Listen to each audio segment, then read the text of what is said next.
Hello everybody, this is Vishal Pandey, your English teacher. I welcome you all in my YouTube class. We have already started clauses, basically the adverb clause, adjective clauses, and then finally now we are up to noun clauses. So we will be discussing today noun clause. What is noun clause, what its definition, what are the functions of noun clause, everything will be discussed by me in this lecture, in this video. So hopefully watch it and understand the details of noun clause. So children, as far as the definition is concerned, a clause that does the work of a noun is called a noun clause. This is very important you to understand that a clause that does the work of a noun is called a noun clause. I have already told you that what is clause, how it has been divided in such forms.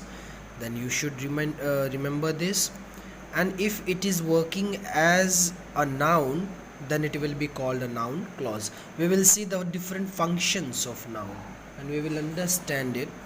Basically, if you talk about the functions of noun, there are several functions which acts accordingly, and they do the work of noun itself. Let us understand. If you talk about the noun clause importance in association with subject to verb, let me repeat it again. From subject to verb, then what it means? The importance of subject and verb will be in the sentence, and this subject will work like a noun. This subject and verb all together will work like a noun, and then it can be considered as noun clause. For example, what he does is not known to me. Now in this sentence, what he does is not known to me. What he does, remember, he is a subject and does is a verb. So what he does is not known to me. These two words, that is subject and verb, is playing important role in the sentence, and it is also emphasize the sentence that these two words, when you will have from subject to verb, these two words will be the noun clause. Why? Because the definition is very clear. A clause that does the work of a noun is called a noun clause. So he does is working like a noun clause. So this you should be very clear about. Let me give you more example. Now if you see on your screen, we have understand from subject to verb. Now it is from object to verb. Okay, means in the first condition subject was playing important role, then verb. Now in the second condition object will play the important role and then the verb. How? Example is, he promised that he would help me. Okay, so here you can see he promised that he would help me. Me is an object. Okay, help is a verb. Now he promised. This clause is incomplete.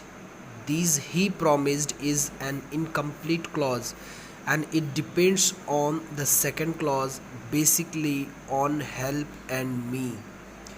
What he told me, what he had promised me, that he would help me. So this me is playing important because he is the one who is helping. So it is doing a work of noun. It is doing the work of noun clause. So this object will be considered as noun clause. Altogether, what you have to understand is the one which will play a role of noun, either it is subject or object. it will be called noun clause. Same way you can also observe from object to a preposition that how a noun clause works when it get connected with a preposition in between.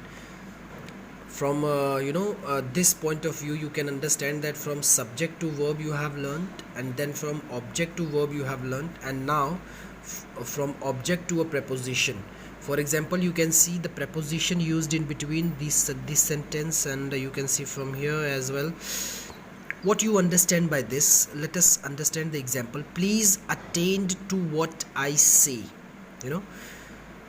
Please attend, incomplete sentence. The clause is depending on the next clause, this is the principal clause, and what I say is principal, but it is connected with this two. What two is playing an important role, and it is clarifying the sentence that it is a preposition clause. Similarly, she was contented with what she had. So with is a preposition, and it is playing an important role to associate with this what she had, which is called a noun clause. So basically this was the explanation, illustration of 4 important elements. In the next video I'm going to explain you object to an infinitive, object to a gerund form, object to a participle, and then complement to a verb.